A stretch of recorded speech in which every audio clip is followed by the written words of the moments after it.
One war took place in Kurukshetra. One war spread across the entire world.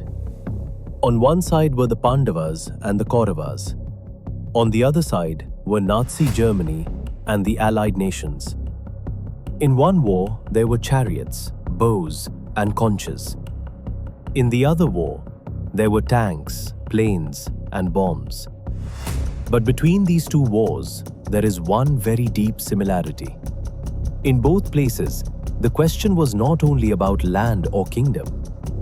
The question was about Dharma and Adharma. The question was about justice and injustice. The question was, should injustice be allowed to grow in the name of peace? In the Mahabharata, the Pandavas did not want war at first. They asked for the kingdom that was rightfully theirs. Then there were talks of compromise. Shri Krishna even went with a peace proposal, asking only for 5 villages. But Duryodhana said, "I will not give even as much land as the tip of a needle." From that moment, war became almost certain. Now look at World War II. The world was already afraid after the destruction of World War I. Nobody wanted another major war. Countries like Britain and France also wanted to avoid war in the beginning. But Hitler and Nazi Germany kept increasing their aggression. One country after another started falling. Fear, hatred, and dictatorship began to spread. The same question stood before the world that once stood before Arjuna in Kurukshetra. Should one fight? Or should one remain silent because of the fear of destruction? In Bhagavad Gita chapter 1, Arjuna stands on his chariot and looks at both armies. In front of him are his teachers, his grandsire, his relatives, and his own people. His body begins to tremble. His bow becomes loose in his hand. Arjuna says, "O Krishna, I will not fight." This was not weakness. This was the pain of a sensitive human being. Only the one who understands the consequences of war is a true warrior. The one who wants to fight without thinking, even after seeing destruction, is foolish. Before World War II also, the world had the same hesitation. People were thinking, if war happens, millions will die. Cities will be destroyed. Families will be broken. The whole of humanity will suffer. But then another question arose. If Hitler is not stopped, what will happen? If dictatorship is given a free hand, who will protect innocent people? If the world remains silent in front of injustice, will that really be peace? This is the main message of the Gita. The Gita does not glorify war. The Gita does not teach revenge. The Gita does not teach blind violence.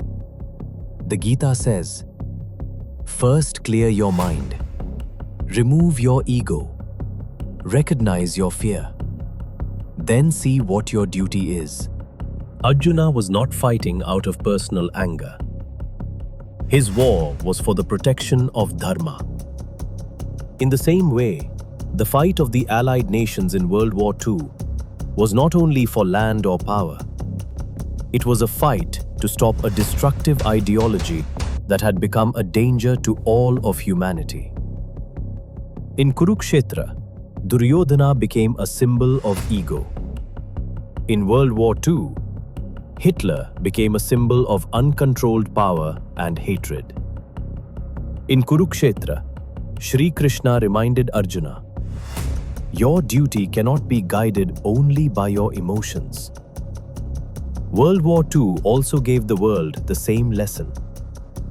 Peace does not mean only the absence of war. Peace means the presence of justice. In Kurukshetra, armies stood facing each other. In World War II, the whole world was divided into 2 sides. In Kurukshetra, conches were blown. In World War II, sirens were heard. In Kurukshetra, chariots moved forward. In World War II, tanks moved forward. In Kurukshetra, the question in Arjuna's mind was, is it right to fight against my own people? In World War II also, the question before the world was, should injustice be allowed to grow just to avoid war? And in both places, the answer was the same. When every path is closed, when every effort for peace has failed, when injustice begins to crush the innocent, then remaining silent also becomes a dharma.